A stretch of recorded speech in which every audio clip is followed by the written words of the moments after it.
Okay, good evening, everybody. Rosh Hashanah is just around the corner, and we're in Parsha Nitzavim. That would be chapter 29 of Deuteronomy, verse 9. So the text tells us that you, and that's plural, you are standing here today. Kulchem, all of you, again, plural. Lifnei Hashem Elokeichem, in front of the Lord your God. Roshechem, Shiftechem. Interesting. How do you translate Shiftechem? As tribes. So you have your heads, you have your tribes, then you have the elders, and then you have the officers. Ziknechem, Vishotrechem, Kol Ish Yisrael. Then you have all the rest of the Jewish people. Then you have the children and the women. Tapchem, Nashechem, V'gercha, Asher B'kerev Mechanecha. And then you have the proselyte, the converts, which are amongst you in your camp.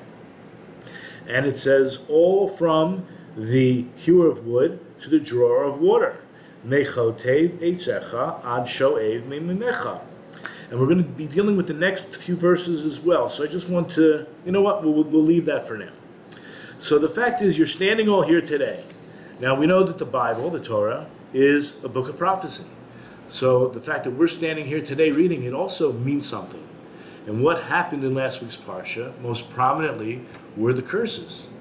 Horrible, horrible, I'm going to say prophecy, but prophecies, negative prophecies don't have to happen. They don't have to come true. But if you don't listen to what Hashem says, then these negative prophecies would or could happen. Of course, there's also blessings. If you do what God asks you to do, there'll be blessings. So Rashi on this very verse, which has a delineation of groups of people, he says, "Hachashuv chashuv kodem, v'akar ka kol ish Yisrael."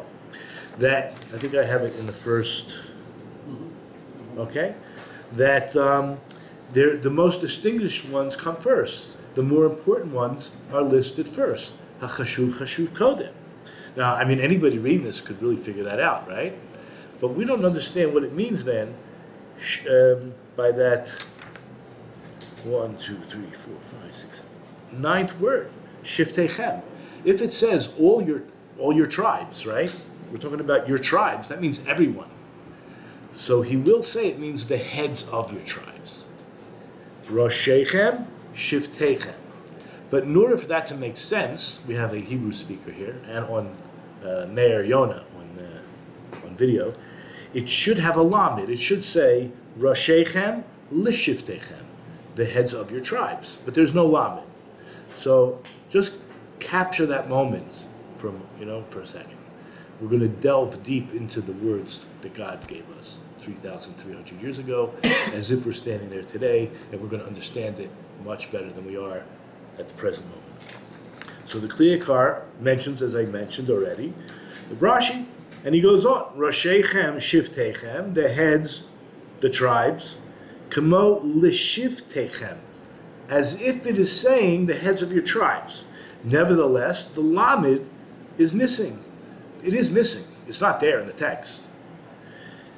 V'lo chinam. V'lo lechinam. It's not for naught. There's a reason that it's missing. And it's going to teach us something very deep. Gamaro Moshe l'sadram al zeh ofen b'matzav zeh yoter mikol sharki hilot kishehilam. Moses gathered the people many times. Why in this particular case is he listing the people in some kind of an order of who's important first? Okay, many times he gathers Kol Yisrael, right? Okay, that's like the questions, just laying the groundwork. Now we're going to go into a little bit of insight, and then he goes even deeper and deeper and deeper. V'hanachon hu, the proper way to examine this and look at this, is that shirotzo oto likrot imehem brit chadasha. You've heard those words before, brit chadasha. That Hashem wanted right now for them to enter this covenant, but a new covenant. Tachat habrit harishon, in place of or underneath. It's not a new Torah, but it's a new covenant. Okay, it's the same Torah, but it has another dimension to the covenant. Asher nitkalkel al yedei ha'egel, because we had ruined this covenant. We somehow spoiled the covenant through the golden calf, the sin of the golden calf. Asher na'aseh mitzad shelo hayu adayin aravim zeh ba'ad zeh. This is going to be one of the most important themes we're going to be talking about tonight. The Jewish people are all guarantors one for another. Okay, what does that mean? Yeah, we're all responsible to each other. What does that mean? We're gonna see. But this was the covenant that actually solidified itself a few, I'm going to guess, 5 weeks after we go into the land of Israel. Okay, a few weeks after we go into the land of Israel, and when we're standing at the mountain of Mount Abel and Grizim, we actually entered the covenant then. That as we saw a few Parshiot ago, God wants to get us ready so that we don't say, it's a very difficult thing, as you'll see, to take responsibility for other people's sin. Okay? If someone else sins, I'm responsible. That's what it means. All Jew, and of course, when someone does a great mitzvah, we all benefit. Okay? So, even though it's not happening, the actual covenant doesn't happen until we go into the land of Israel a few weeks later. He's getting us ready because it's huge. And if you have any second thoughts, you better get out now. Okay? Al kain kol ish hayashar be'enav ya'aseh ve'ein omer v'hashev. Before this, we enter this covenant, this new covenant, then anybody can do whatever they wanted. We say in America, live and let live. Maybe they say that in New Zealand, maybe they say that in Israel. How would they say it in Hebrew? Yeah, like just live your own life. What do I care? Whatever you do. They say ish be'emunato yechyeh, which is a man will, any man can live by his own faith, but the verse is tzaddik be'emunato yechyeh.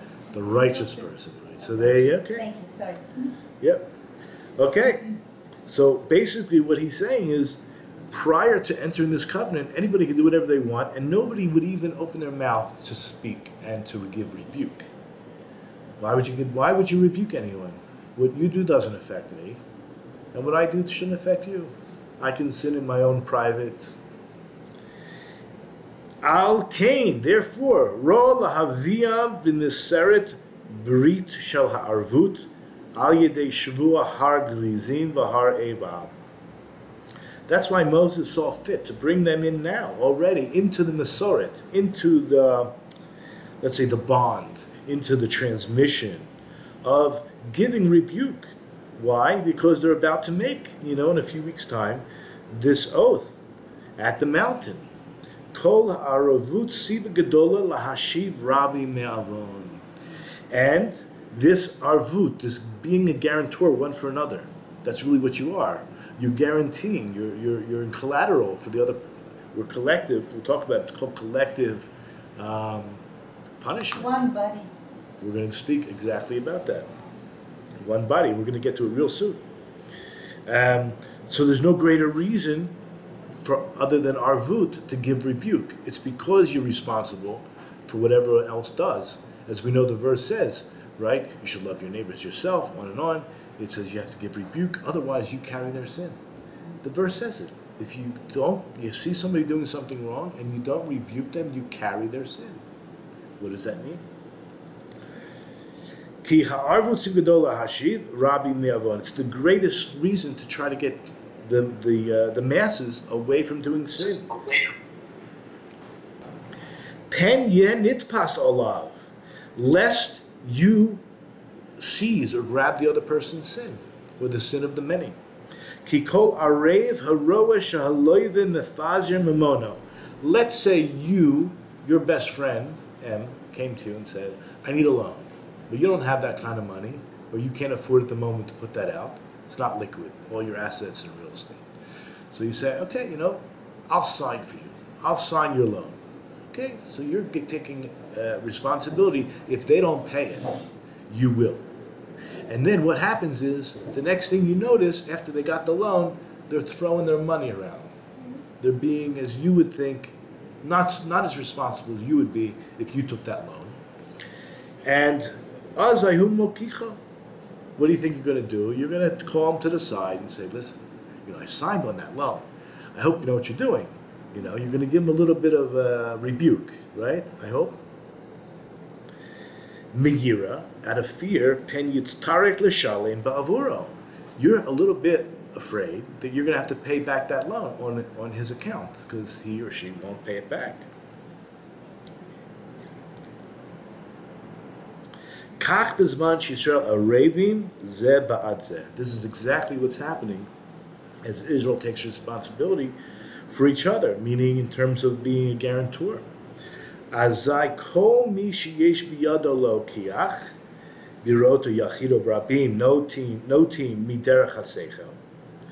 Then what's going to happen is if you do have within your ability to give rebuke, in other words, you know that whatever you say is going to be effective, so then you certainly should speak up. And that's what's going to happen if you see whether it's an individual or the masses turning away from the true spiritual path. You have a better translation than Noti Miderech HaSeichel, because the Maharal, he uses the word Seichel as spirit. The Rambam uses the word Seichel as intellect. So I like to combine the two and call it spiritual intellect. Hu machziro l'mutuav. So when you give the rebuke, the person then fixes his character or turns back to the proper path. V'im ha'alem ya'alim einav mimenu. But if you hide your eyes, you ignore what's happening, harehu ben mikomo, you are in his place. You are as bad as he is or she is. V'imo b'mechitzato. You're in the same worldview. You're in the same Same boat. The same boat. And guess what happens? Ready for these words? The chet harabim telui bo. The sin of the masses are then on you.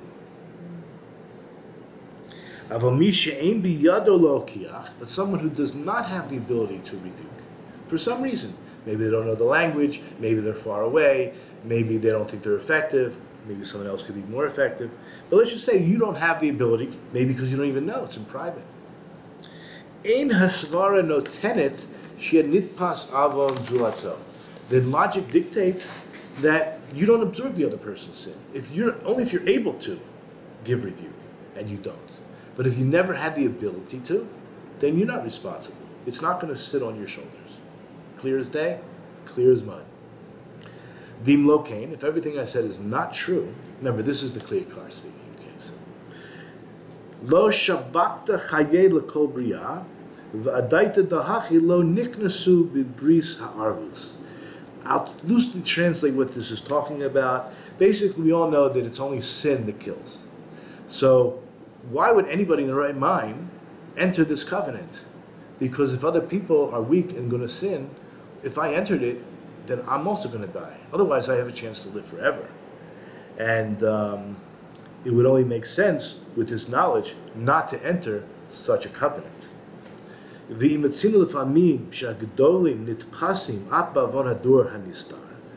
Sometimes we'll find that there are great people in every generation who actually absorb and take communal responsibility for the sins of the generation in a hidden way, meaning people who sin in private.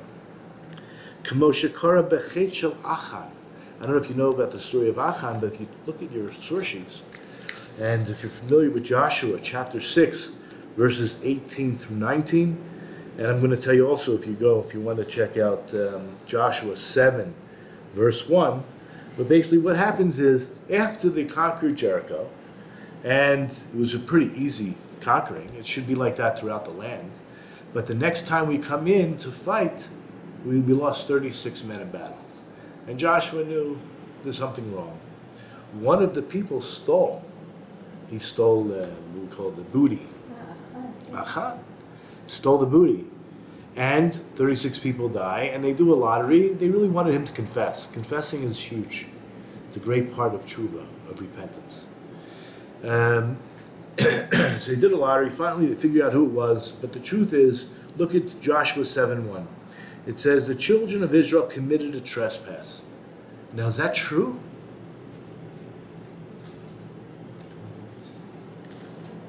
right, in 7:1, but also if you look in, I think number, where is it? I have another one. Number 16, in Joshua 7:11, it says, Chata Yisrael, Israel sinned. Did Israel sin? One person sinned, and all of Israel is considered to have sinned. You can open up the Tanakh if you want, but this would be on page 3, number 16. It says in Hebrew, Chata Yisrael, Israel sinned. You agree with me? Chata Israel, Israel sinned. But who sinned? One person sinned. Yeah. But What? But what? Say it.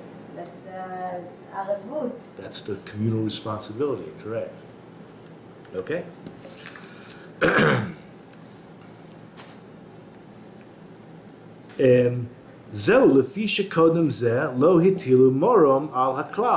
The truth is, this tilt is taking place way before we stand on the mountain and actually enter that covenant. But this is all preparation. It takes a lot of preparation to come into this point. Halimu einehem misorim, where they would still hide their eyes from any rebelliousness. As we see, now this is going to be in Jeremiah chapter 2, verse 8. So you'll find this on the first page on your source sheet. Imagine the leadership saying, well, let's look at the words that Jeremiah used. The priest, who are the priests? They're the teachers. They did not say, where is the Lord? They were not teaching the people where God was. And those who hold on to Torah or teach Torah did not know me. The ones who teach Torah didn't even know God. And the rulers rebelled against me. This is about bad leadership. And the prophets prophesied by this idol named Baal. And this is the words that he uses. And the people followed those who did not help them. In other words, what are the leaders' responsibility? Not just to be role models, but to be role models first, and then to rebuke the people. Right? You can't rebuke people if you're not living the life, right? You're not walking the walk. So this is going into the idea that there were times in history where the leaders were not doing a good job, a horrible job, in fact. And why? Wouldn't that dismiss them as leaders? Well, what they said was, why should I give rebuke? They're not going to listen. It's not going to help. But guess what? You can't outsmart God. God says you still have to do it. So if they don't listen, but you carry the sin. I don't know if you want to, but so before we entered this covenant, before this reason came to be, and we still do it today to a certain extent. We sin and we think we're doing mitzvot. We think we're doing the greatest good for the world and for ourselves sometimes when we sin. Basically, anybody who's a sinner or is bitter of spirit, he gives this permission to himself. He gives a bracha to himself. He thinks that he's doing good for the world. He thinks that there's this release of the whip against rebelliousness. Basically, he's giving himself a green light, which the leaders said they have a mitzvah to rebuke, and they figured, they came up with their own excuse. They're not going to listen, so I'm not going to do it. Al kain hu osei averos chavilos chavilos. So what ends up happening? The people who give the blessing to themselves are doing the right thing, just do more sin and more sin, because they think what they're doing is right. L'famim begilui, l'famim beseter. Sometimes they do it openly, Tel Aviv, and sometimes they do it in secret. But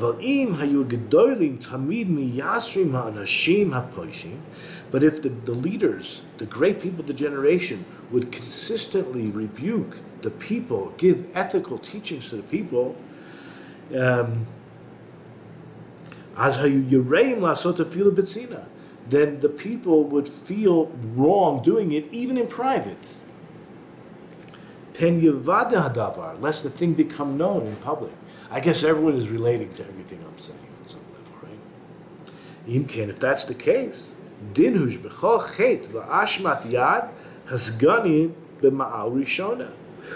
the logic dictates that the guilt of the sin and the guilt, is resting on the leadership. Because they're really the cause for all the sin that comes anyway. If they were living good examples and they were giving rebuke, the people would less likely be sinning, even in private, lest the thing become known. And that's why it says in Yecheskel, in Ezekiel, chapter 9, verse 6, the verse actually says like this: old man, young man, and maiden, young children and women, you shall utterly slay. But to any man upon whom there is a mark, you shall not draw near, and you shall commence from my sanctuary. Now those words are underlined. You shall commence from my sanctuary. So they commenced from the old men who were before Hashem. So the way to read this word is umimikdashi tachelu. From my sanctuary they should start. Chazal tell us, don't read it. Yes, it means that pshat, but there's a deeper level. Mikdashai, from my holy ones it shall begin. So what we're going to learn is that paraniyut, negative occurrences, punishments will come into the world because of the evil people, but it starts and hits the righteous first. The righteous suffer first on account of evil people. Start from my sanctuary. Start with my holy people, my holy ones, my sanctified ones. So there's a verse in Exodus 22:5. That's number 8 on the source sheet. It talks about the responsibility we have not to cause damage.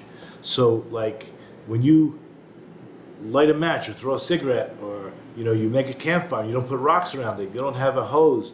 So if a big wind comes and you're not responsible to put it out or to make sure it doesn't spread, you're somewhat responsible. So it says, Ki tetzei eish u'matzah kotzim.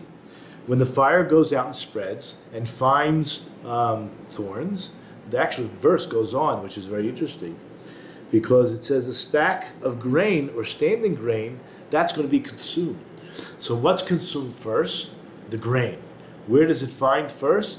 It finds the thorns. So Chazal teach us that when paraniyut, punishment, comes to the world, it's coming because of the thorns. The thorns represent the inferior ones, people who are sinners. But who gets it first? Who's going to suffer first? Who's going to be consumed first? The grain, the good stuff, the righteous ones. Haparaniyut bo leolam ki im bavur harushoyim ve'ino matchil ki im min hatzadikim. Like I just said. The tamashal davar. So this is the reason for the matter. Okay, the reason for everything we've set up until now.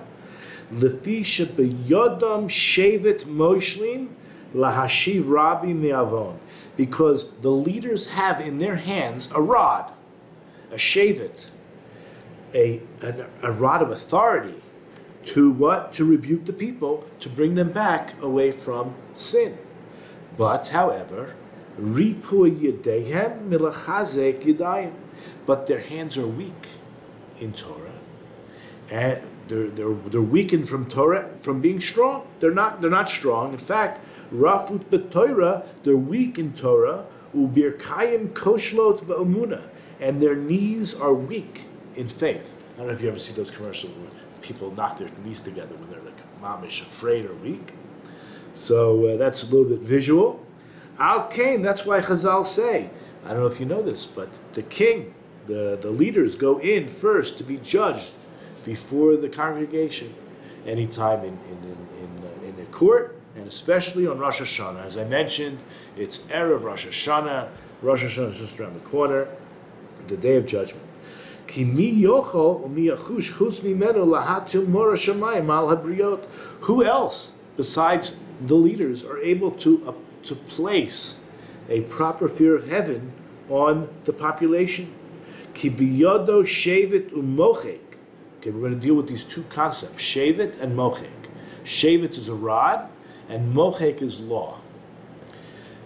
L'sum mishtara ba'aretz. It's in their hand, in their ability.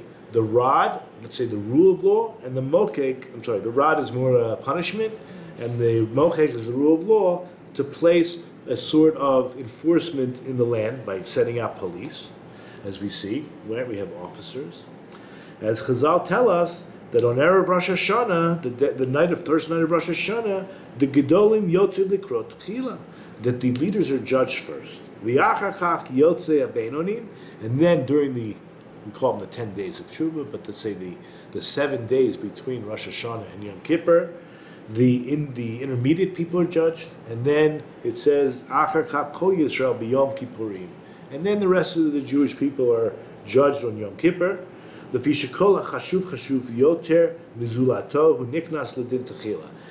much. Now we understand when Rashi says that the more important one goes first, at least in this verse, because we're talking right before Rosh Hashanah. Who's going to be judged? The ones who are most responsible. He's going to be giving judgment first. Because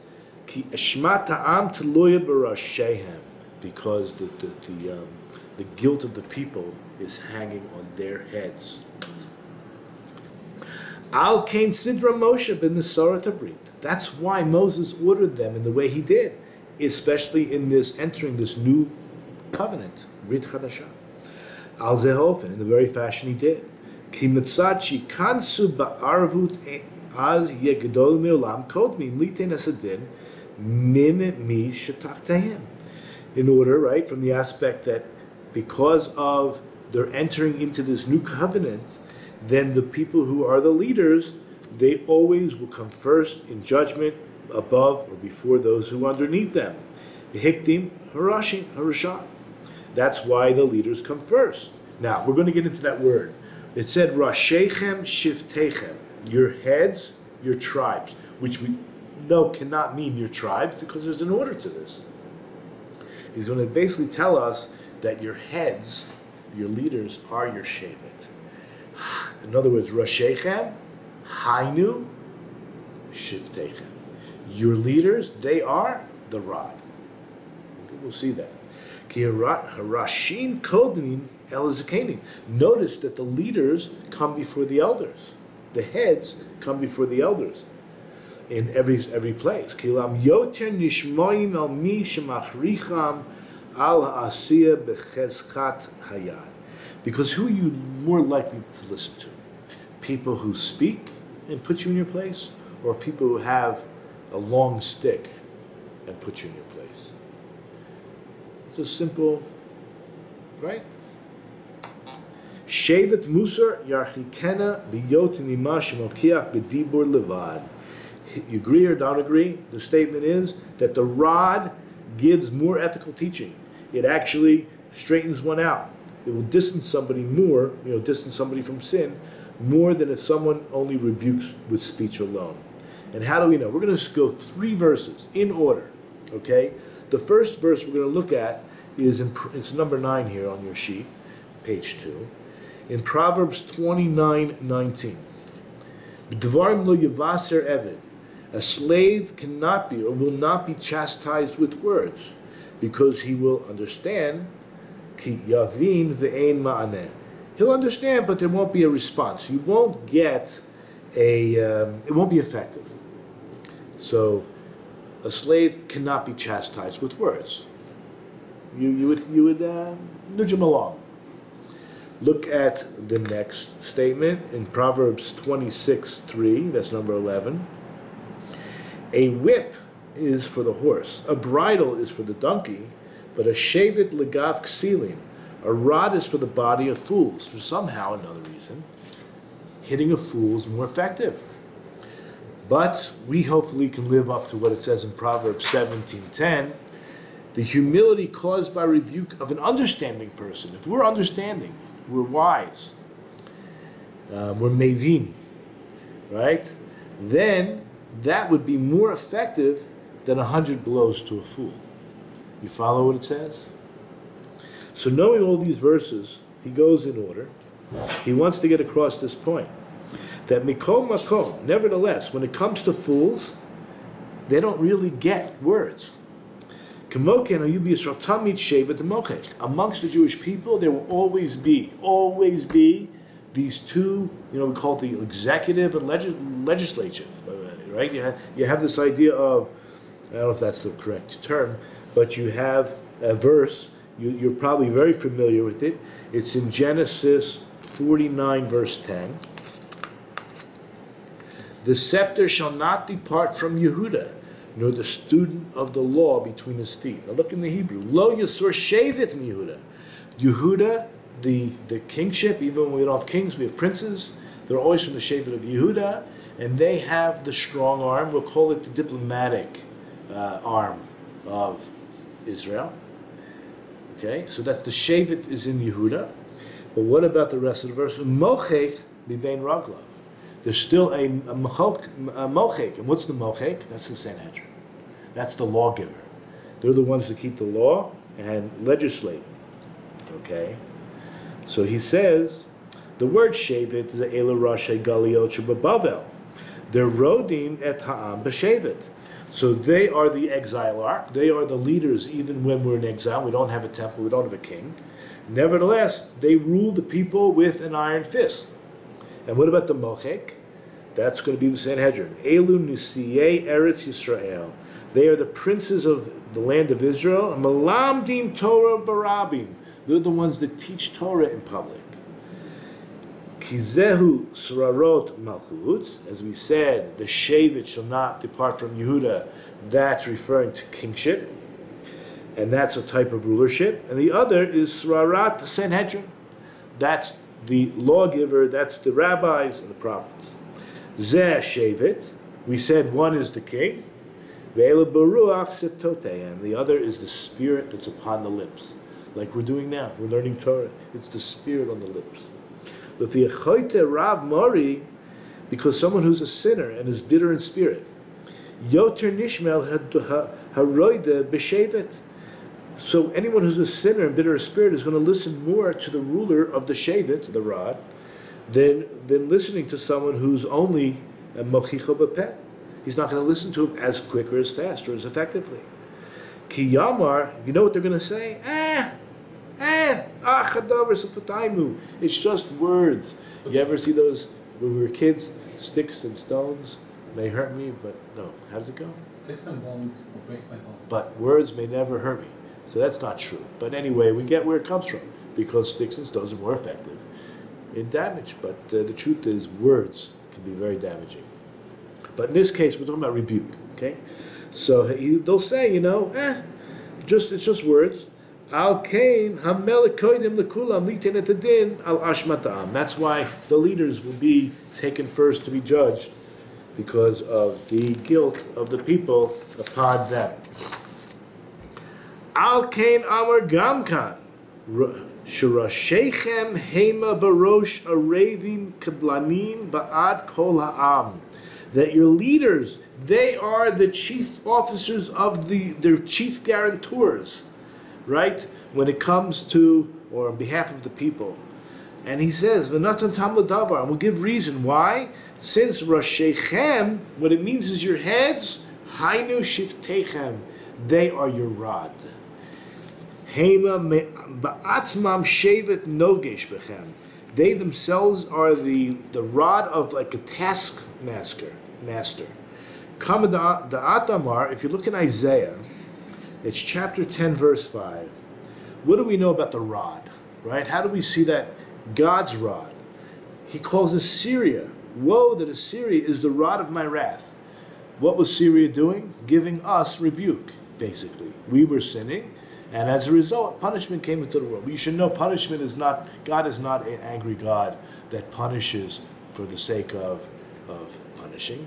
All he wants us to do is to have this intimate relationship with him, and in order to do that, we must free ourselves from so many things like ego and guilt and make room for him, and we have to work on our character. And bad character, God doesn't really associate with bad character. He wants you to cleanse yourself, and he'll assist you. He's there for you, and he wants that relationship.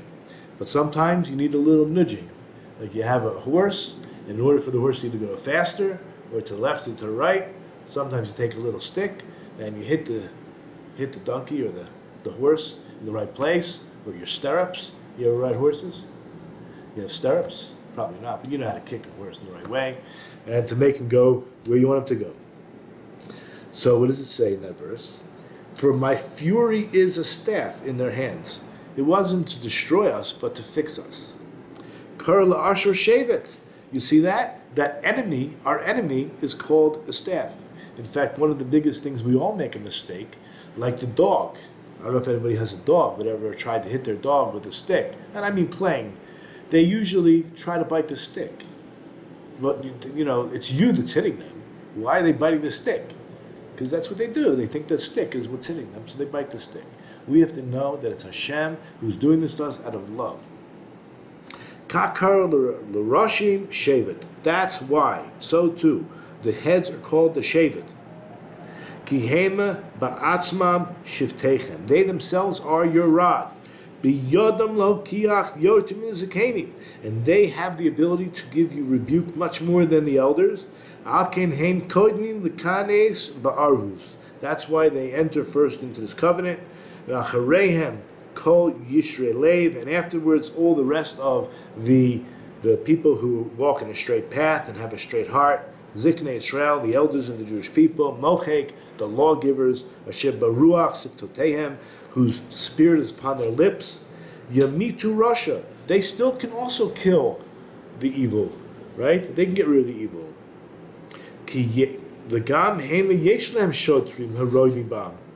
They also have a police force, an enforcement force that can make the people straight. Amnam lo kamo rashim, but not like the heads, not like the leaders.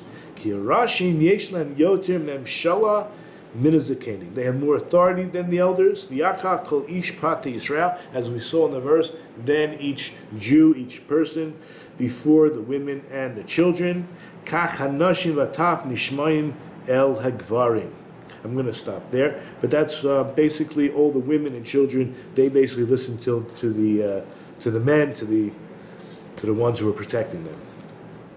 Then verse 11, it says, "Li'avracha b'bris Hashem Elokecha," right? For you to pass into this covenant of Hashem, your God, as we saw, verse 11.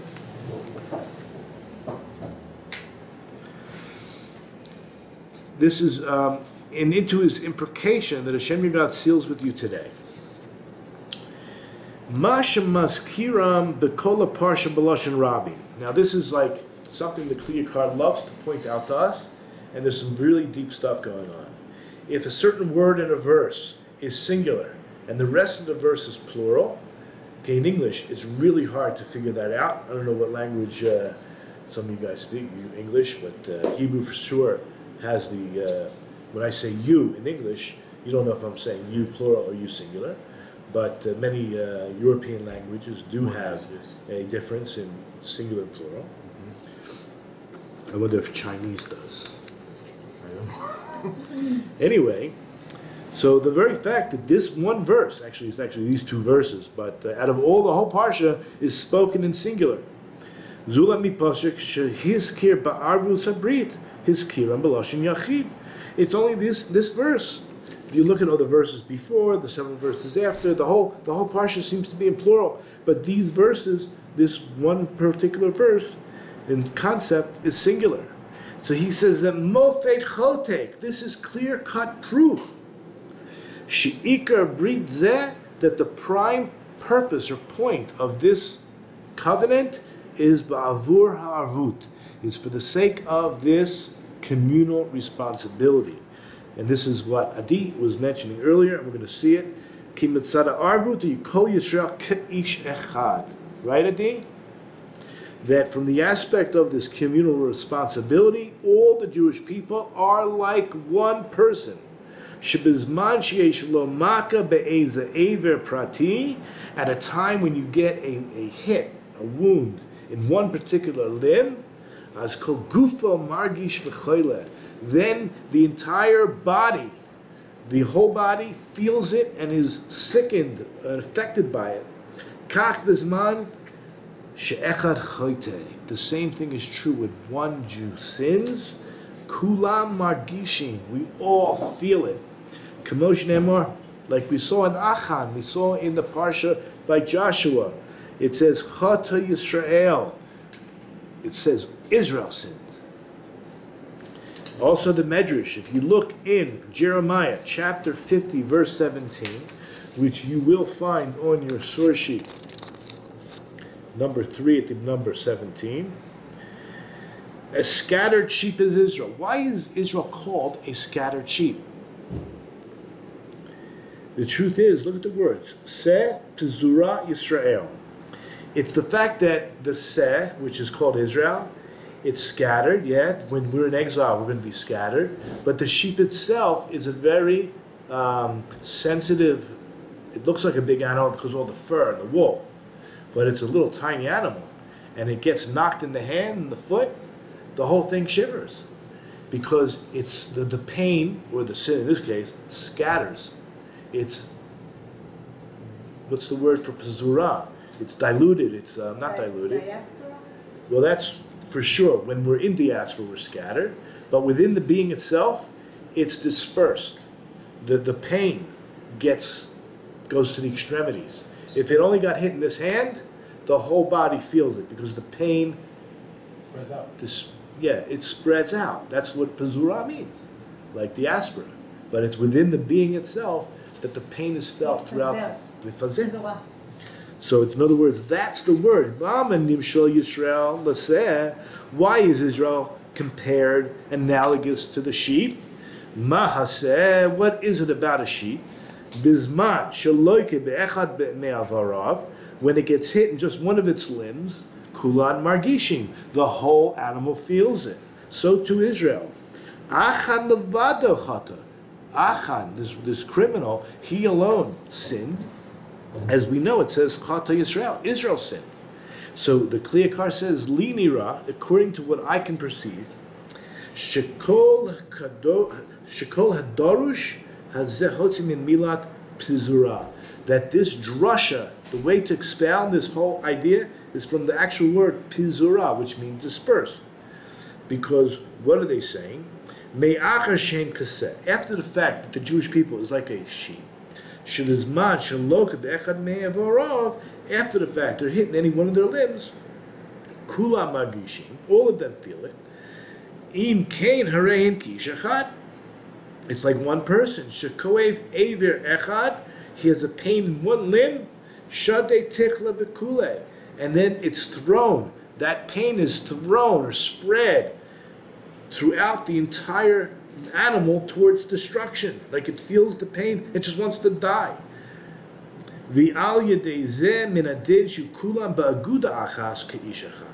And then through this, logic dictates that they will be one group, one society, one package, like one person. That's what the Jewish people are.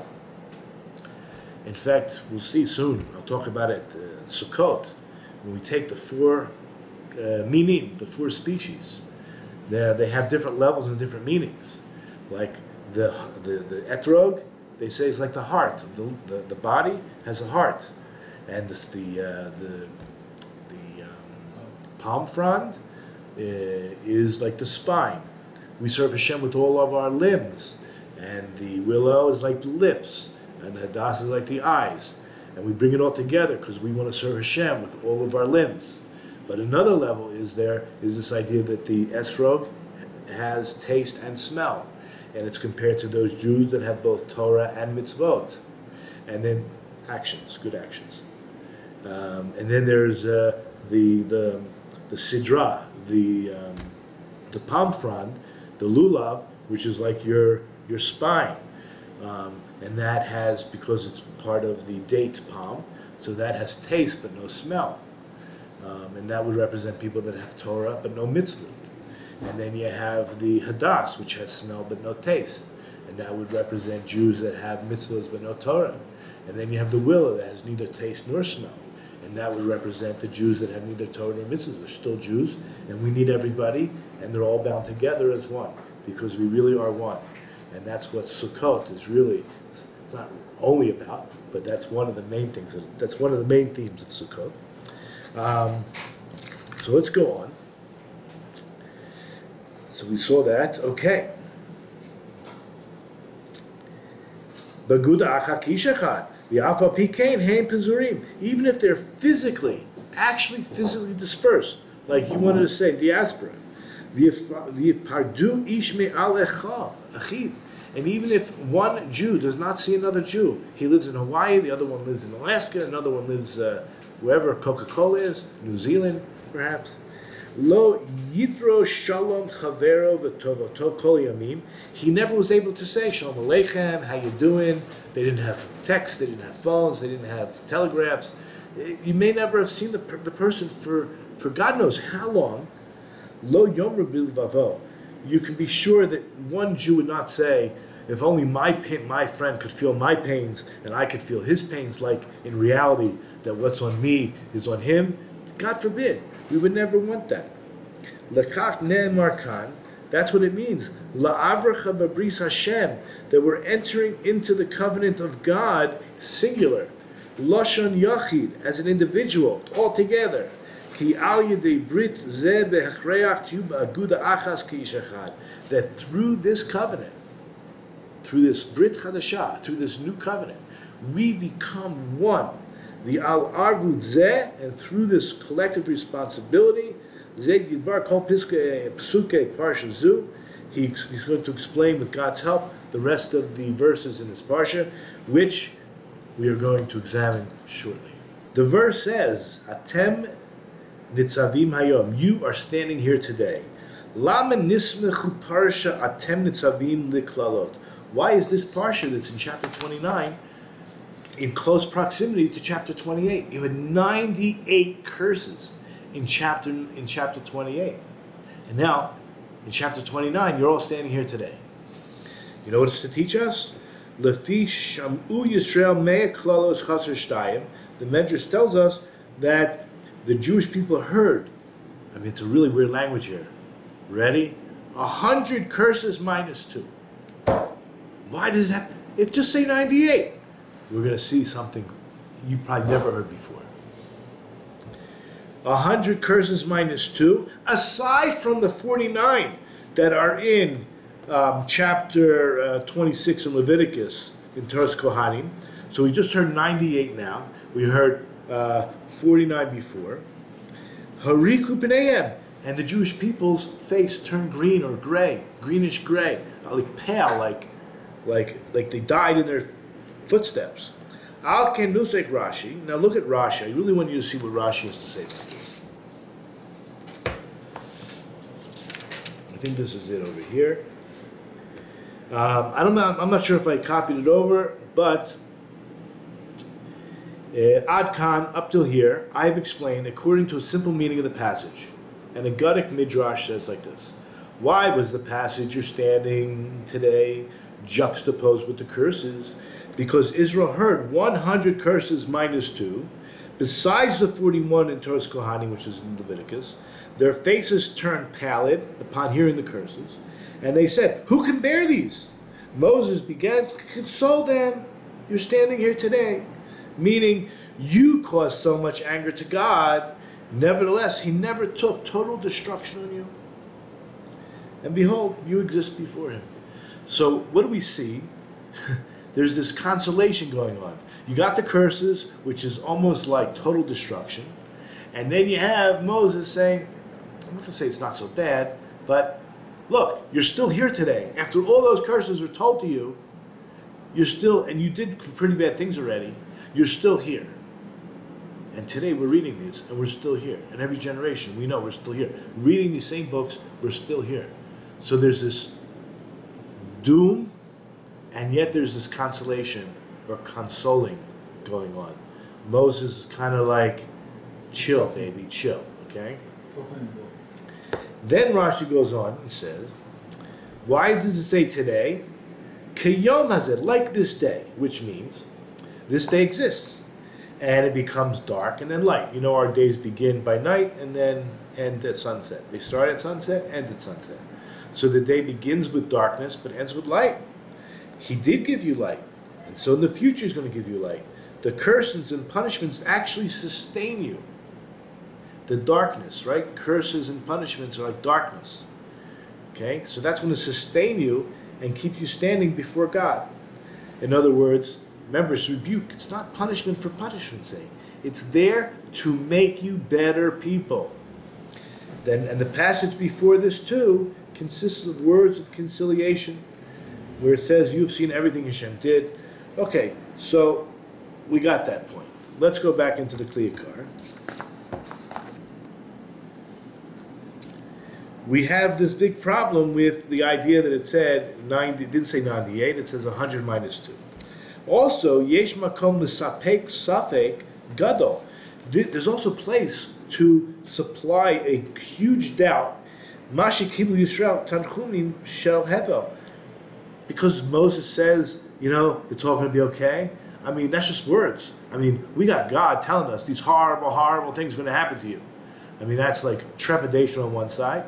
And then Moses saying, okay, you're not going to get totally wiped out. The truth is, we weren't wiped up until now. We were still with the adayin.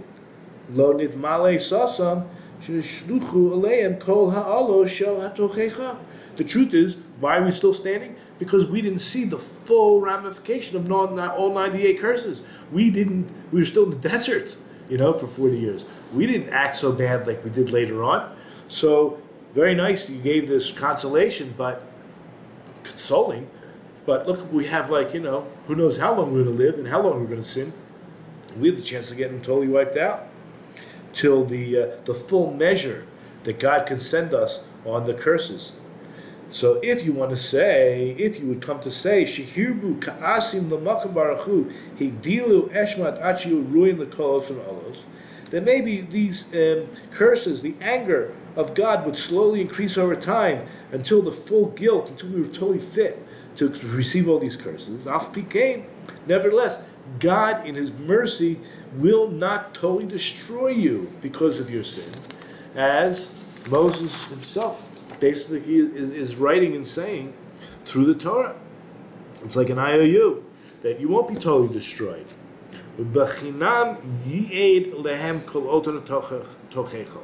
So basically, if you have this idea that Moses is consoling them, so then you're basically at a standstill. I mean, what is really going on? You have the heavy-hitting curses coming from God. You got Moses somehow coming and consoling them.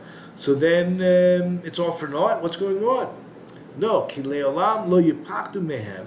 The truth is, the Jews may not become totally fearful of them.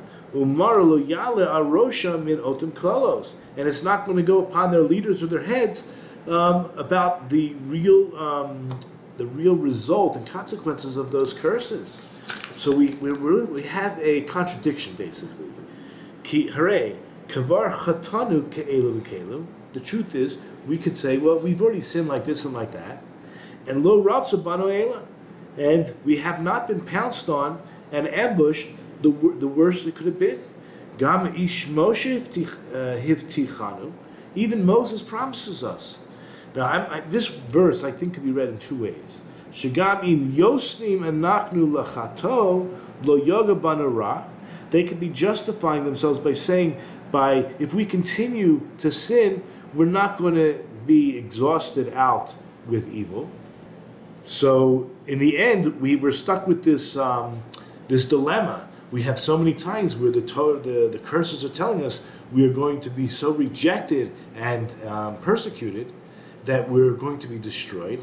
And yet we're going to see soon, the verse clearly says that God will not reject us to totally destroy us. So we have a dilemma. Which one is it? Im kain asay Moshe trei dvarim sitrei hadadi. You see that Moses himself is contradicting himself in the Torah. Ki mitchila yed lehem aklalos kadei shur mihem. In the beginning, he designates these curses in order to make them fearful. V'achach nichem otam v'daber alibam. But only later, then he consoles them and speaks to their hearts. V'atim yuchotim, that even if you do sin, lo yochlu mitzad klalos, you won't be destroyed because of these curses. And if you want to say a klalos yichulu, that the curses do actually take place and have begun to take place, but it doesn't have the ability to destroy them entirely. God already promised that we would be destroyed. And yet, we have another verse in Vayikra 26:44. Look at Vayikra 26:44.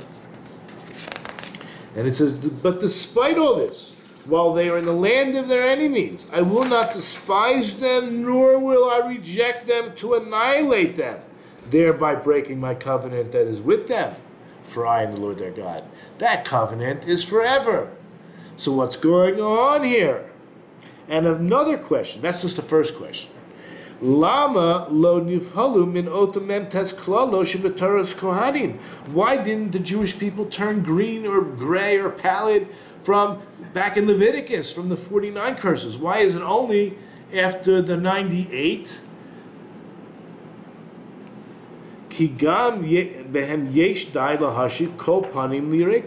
Even those curses are enough to scare the heck out of somebody. If you look carefully at the words of the Medrash, remember it said 100 minus 2. You guys are going to see something you've never seen before. We always say there's 98 curses. Ask any little kid, any Jew walking the street. How many curses? 98. So why does it say 100 minus 2?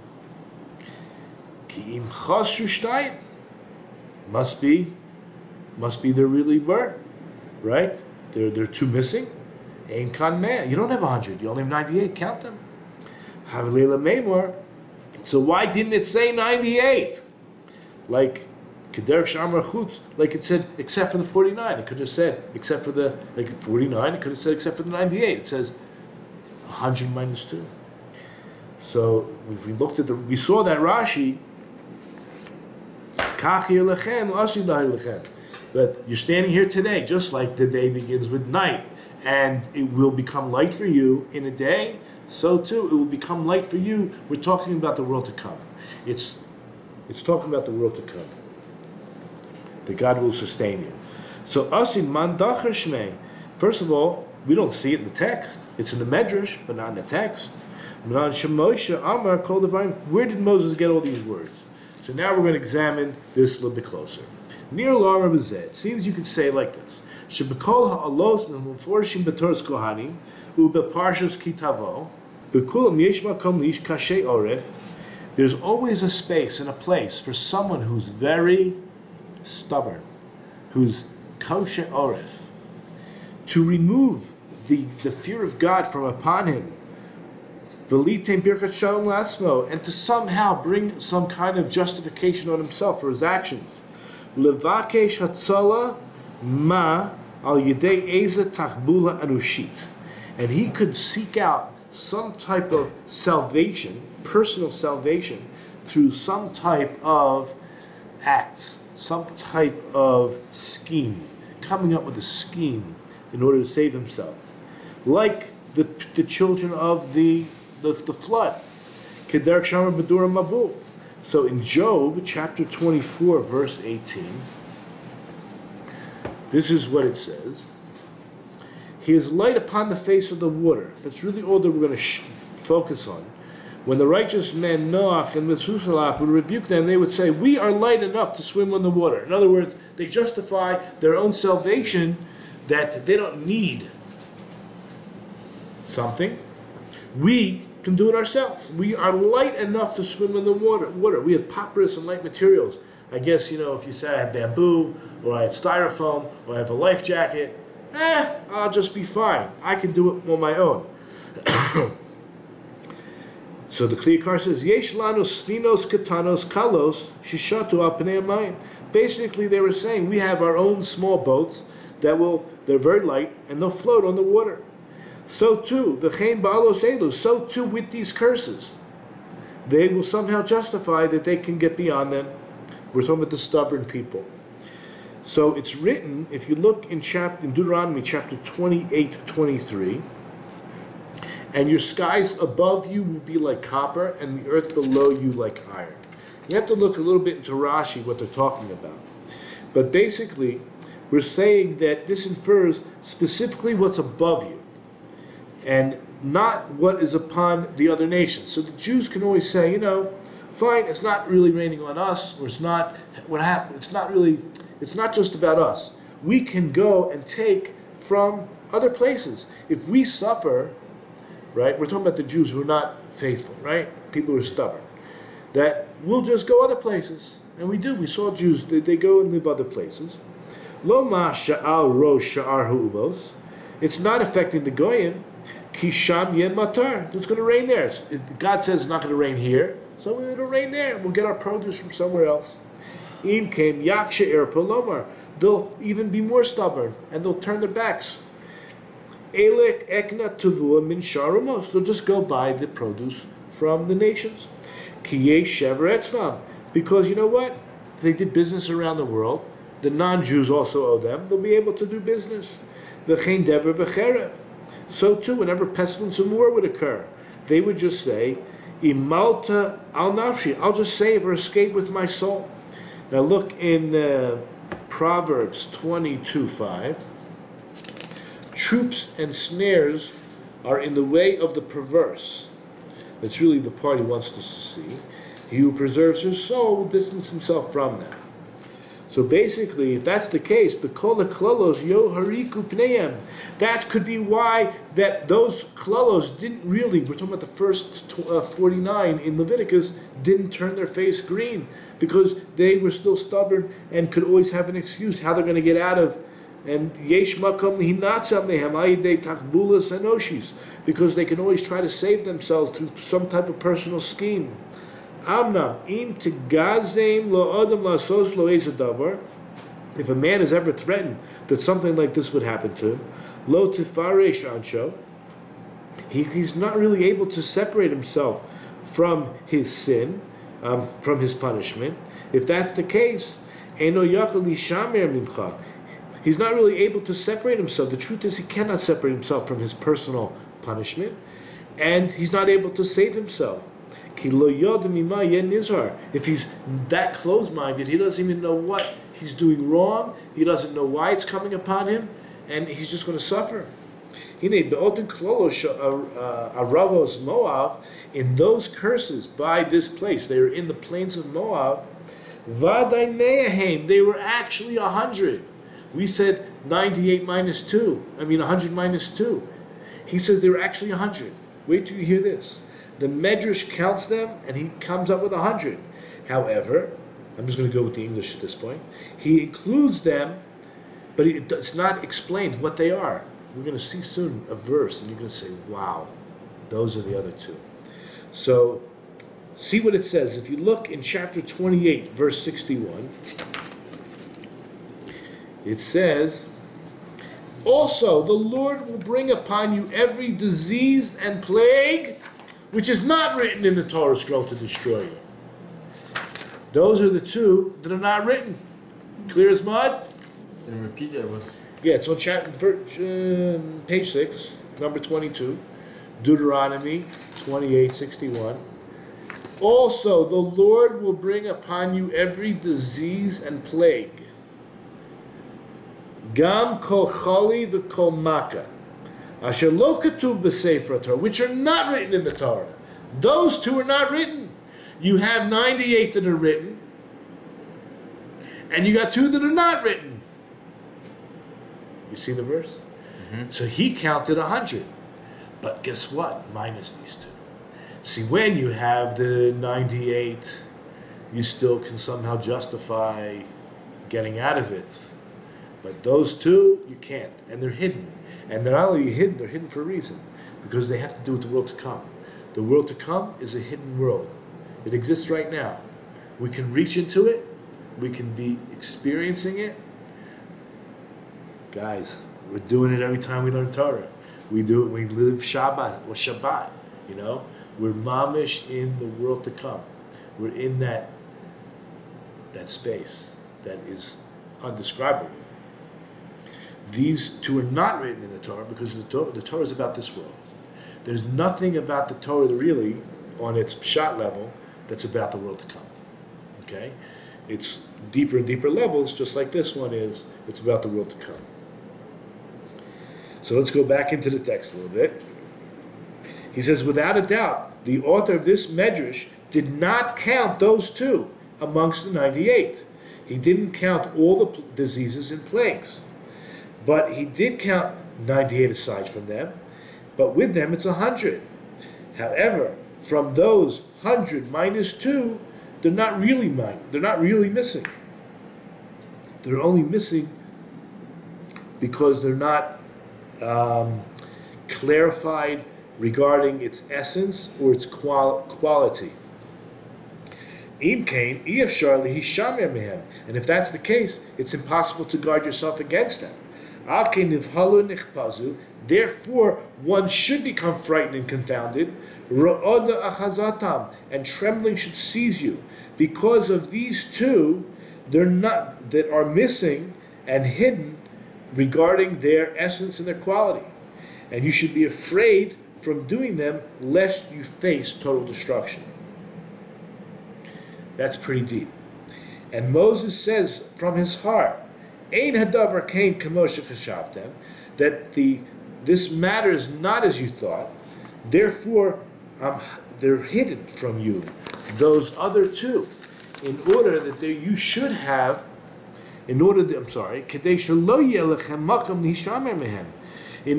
there won't be for you any place to really come up with these excuses and hide from them. Guard yourself against them.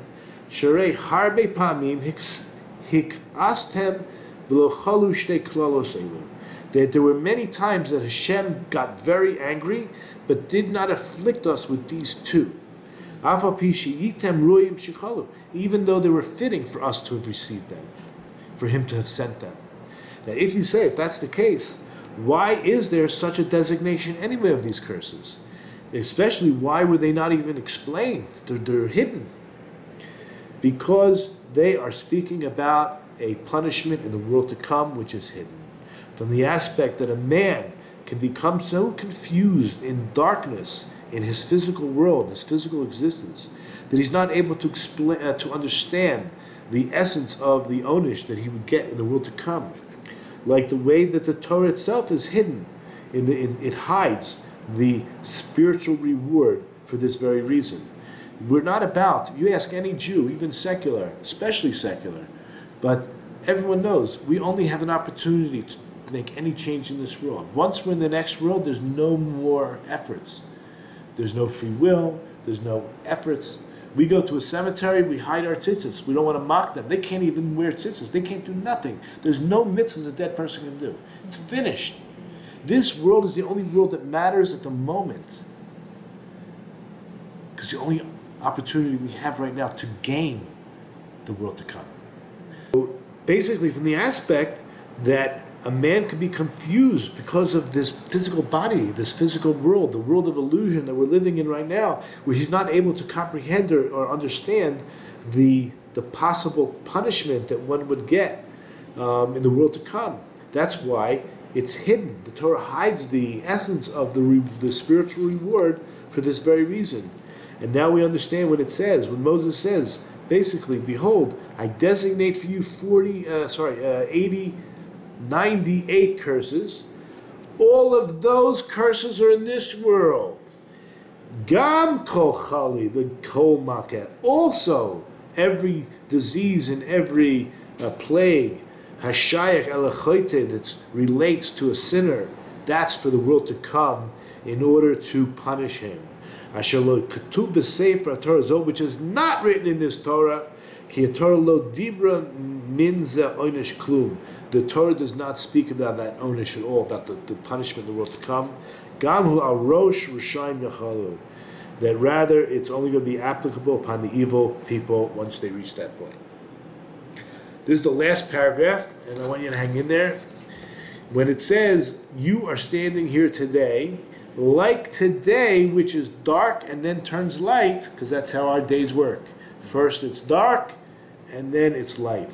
For all those, Kachatem kayamim b'kiyum nitzchi. Your existence is eternal. Also, after it becomes dark, darkens of the sun and the moon, the day that you die, meaning you're no longer in this world with the sun and the moon, teshuvu l'or bor Hashem. You return to the eternal light of God, which is a nitzchi l'olam haba, which is eternal life in the world to come. And after it's understood and placed before a person that such a thing exists as eternal life after he dies. Then you would understand what it means. Gam kol choli v'gam maka shelo katuv b'sefer Torah zeh. Also the plague and the diseases which are not written in this Torah. That's what it means. So too it will be light for you, and the future will be light for you. Just like it's light for you in this world, so too, right, at the end of the day, the second part of the day is light. So too, Zorechu Sham Gam La'asid. So too the light will shine for you in the future. V'klolos ha'yisurim mekayim eschem. This is the hard part. Understand this, anti-Semites out there, that it's the curses and the challenges, the Yisurim, the challenges and the tests that give us existence and position with Hashem. Matzavim eschem lefanai. God is saying, all those tests and challenges, like the 10 tests and challenges to Abraham, they position you before me. Commotion Emar. Now we know, we talked about this morning, there are 3 gifts. There are 3 good gifts that God gives to the Jewish people, and all of them are acquired through challenges and tests. I'll tell you what they are. We're going to talk about Olam Haba. The world to come doesn't come easy. Torah doesn't come easy. And Eretz Yisrael. Those 3 things. You want to live in Israel? You're going to meet challenges. You want the world to come? You're going to have challenges. Some bigger for others, right? So he says, all of them are through challenges. One of them is the world to come. And we're going to look at Mishlei, that's Proverbs chapter 6, verse 23. It's really the second part of the verse. For a commandment is a candle, and the Torah is light. And ready, disciplining rebukes are the way of life. What does it mean? Derech Chaim, always. Derech Chaim means the world to come. Derech Chaim, the way of life, is eternal life. How does it come? It comes through tochachos u'musar. It comes through rebuke and ethical teachings. Ethical effort, working on your character. After Moses revealed to them the secrets of this world to come, asher lefanim lo yadu, which prior to this they had no knowledge of, hine bezen nitkarer datem, this calmed their minds. This is how they were consoled. Al yedei havana shtei makos elu and ne'elamim. It's through the understanding of these 2 additional, we'll call them curses or plagues that are actually hidden, they understood. Okay, so I'm going to say Shabbat Shalom and Shana Tova, and may we all be written and inscribed in the book of life immediately. May we continue to work on our character and become the best people that we can be, that God gave us all these talents, and we should figure out how to use them. And if we don't know how, we should learn from the Torah how, and go to the rabbis, go to Yerushalayim, learn in whatever city you're in, and I'll see you next year.